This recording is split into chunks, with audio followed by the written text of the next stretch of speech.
کے والد صاحب کاندلا چھوڑ کر، کیونکہ یہ علمی خاندان تھا اور بڑے بڑے جو مسلمان بادشاہوں کے زمانے میں ان کے بڑے بڑے عہدے تھے، تو ان کے پاس بڑی جائیدادیں تھیں۔ مولانا اسماعیل صاحب رحمۃ اللہ علیہ وہ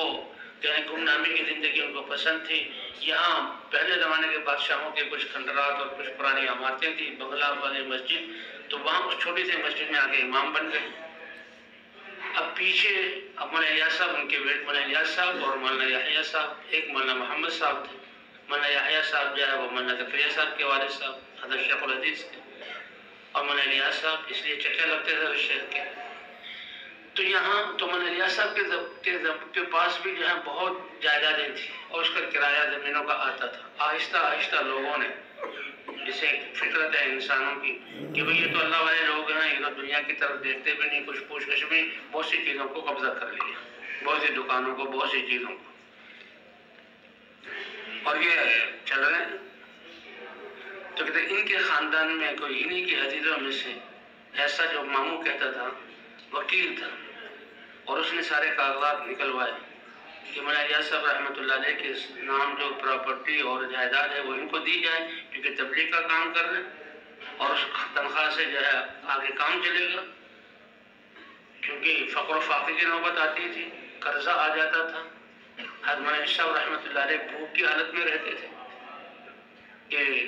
کیونکہ تعلق تھا مولانا اسماعیل صاحب کا، شہر کے بڑے بڑے لوگ تو چھٹی کے دن مستورات آیا کرتے تھے تعویذ لینے کے لیے۔ جس دن مستورات کے آنے کا دن ہوتا تھا، مولانا الیاس صاحب رحمۃ اللہ علیہ اپنی بیوی سے، مولانا یوسف صاحب کی والدہ سے کہتے، میرے یوسف کو اس کٹھلے میں بند کر دو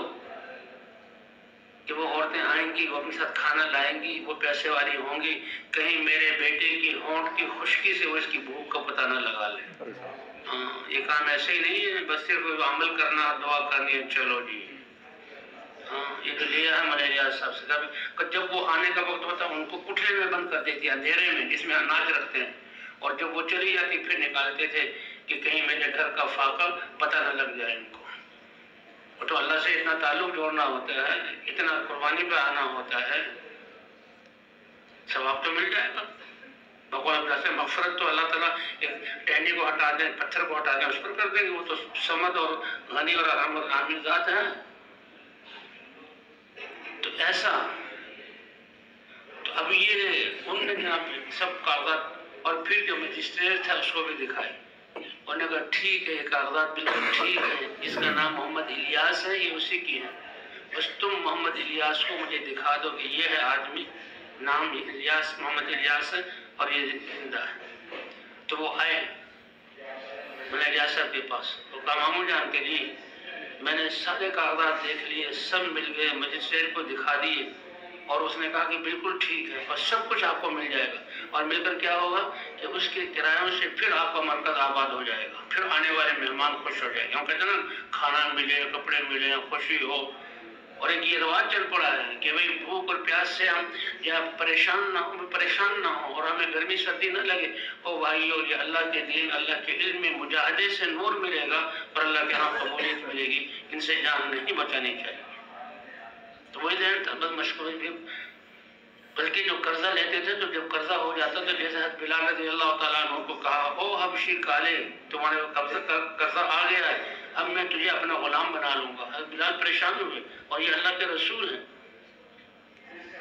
تو بہرحال وہ آئے تو مولانا الیاس صاحب رحمۃ اللہ علیہ، شاید عبدالوہاب صاحب بھی تھے اس وقت، اور نے یہ کہا کہ صرف گاڑی موجود ہے، آپ بیٹھیں اور سامنے پیش ہو جائیں۔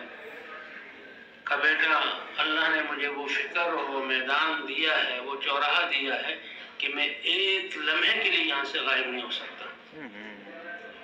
وہ فکر اور وہ اللہ سے تعلق اور وہ ماحول، یہ ان کی آنکھیں تھی، ہمیں نظر نہیں آتا، ہم بھی یہی کہتے کہ یہ کیوں، لیکن وہ آنکھیں اللہ نے دی تھی، وہ دل دیا تھا، وہ نور کی دل کا نور جس میں اعمال میں کامیابی نظر، کہ میں نہیں ہٹ سکتا۔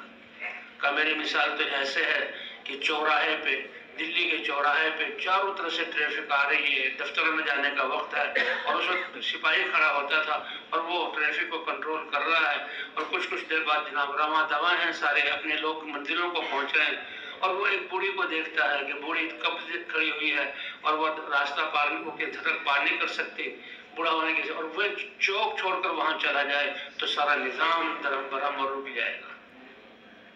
چوکوں پہ جب بجلی چلی جاتی ہے نا، پھر کیسے